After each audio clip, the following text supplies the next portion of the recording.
Soldarios.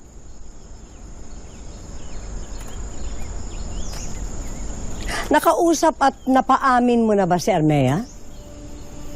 O ikaw ang kanyang napaikot na naman? Ashti,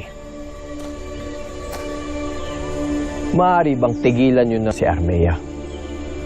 At tigilan niyo na rin ang paglason sa aking isip ukol sa katapatan ng aking kabiyak.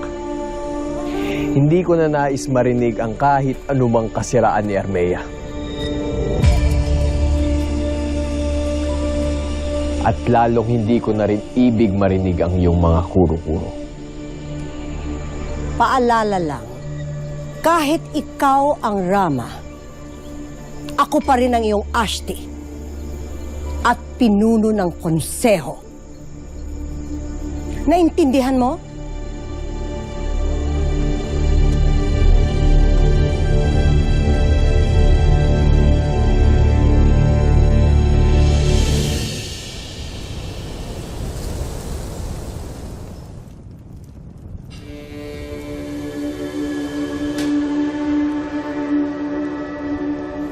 Hindi mo maiiwasan ang mapanuring mata ng punong konseho, Mahal na Hara. Lalo't batid natin na tila wala naman siyang tiwala sa'yo. Hanggat meron pang mga tulad ni Tabon, ay palalakihin lamang nila ang lahat ng aking gagawin upang makahanap ng kasiraan laban sa akin.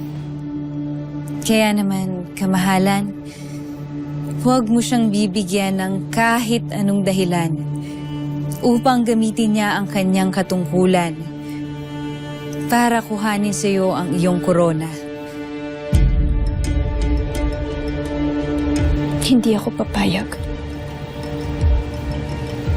Hindi ako ang kauna-unahang sangre na magdudulot ng kahihiyan sa aking angkan. Lalo't hindi ko bibiguin ang aking ado at ada. Tawagin mo si Mash Navicus. Meron akong iuutos sa kanya upang matapos na ang lahat ng paghahabi ng kasinungalingan ni Tabon. Masusunod, Mahal na Hara.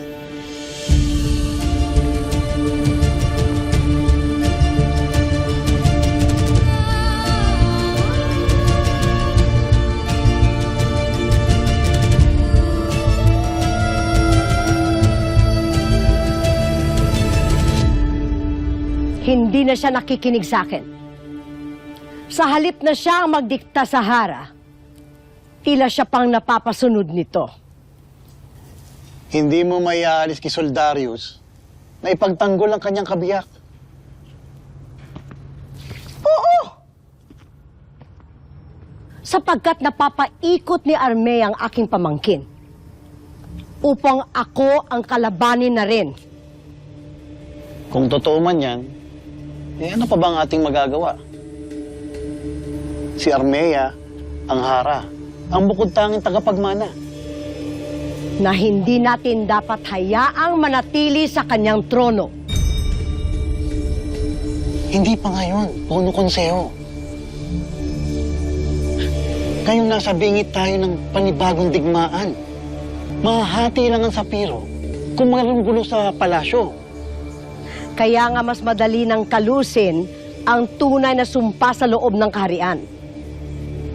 Nang hindi na tayo pagbibintangan. Sa ganon, si Soldarius na lamang ang bukod tanging makahari.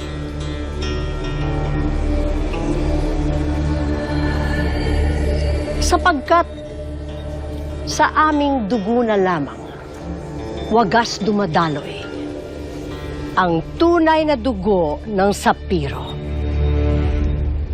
At paano mo nais isagawa ang lahat ng ito? Itong ating plano. Kailangan matanggal kaagad ang balakid, Baltor. Sa kahit anong paraan. At ako nang bahala sa lahat.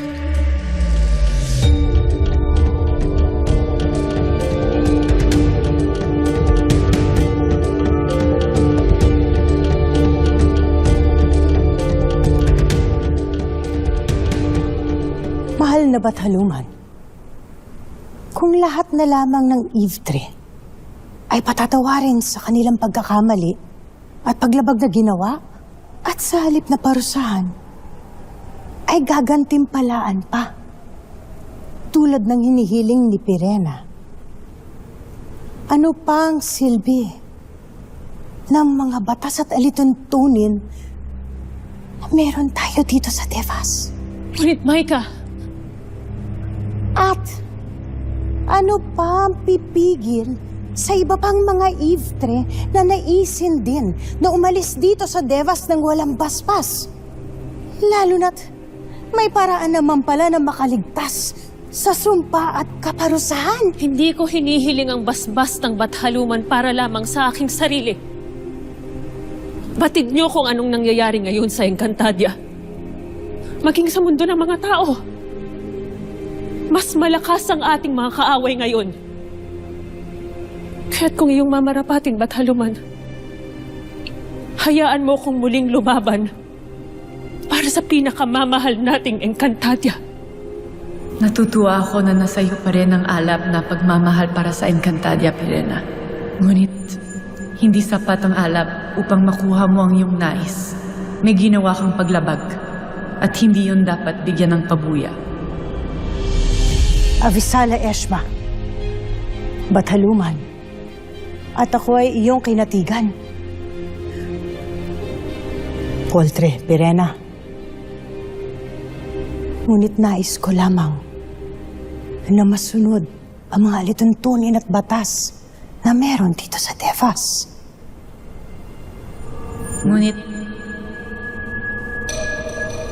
ang mga batas ng Bathala ay kinatha hindi lamang para manatili ang kaayusan, kundi para rin sa ikakabuti ng kanyang mga nilikha. Kaya't kung kakayanin mong lampasan ang isang malaking pagsubok para masuri ang iyong Ifrit puso, ay maaari kong ipagkaloob ang iyong kahilingan. Avisalesh, Bathaluman, kahit anong pagsubok ay kaya kong suungin at lampasan. Ano ba ang aking kailangan gawin?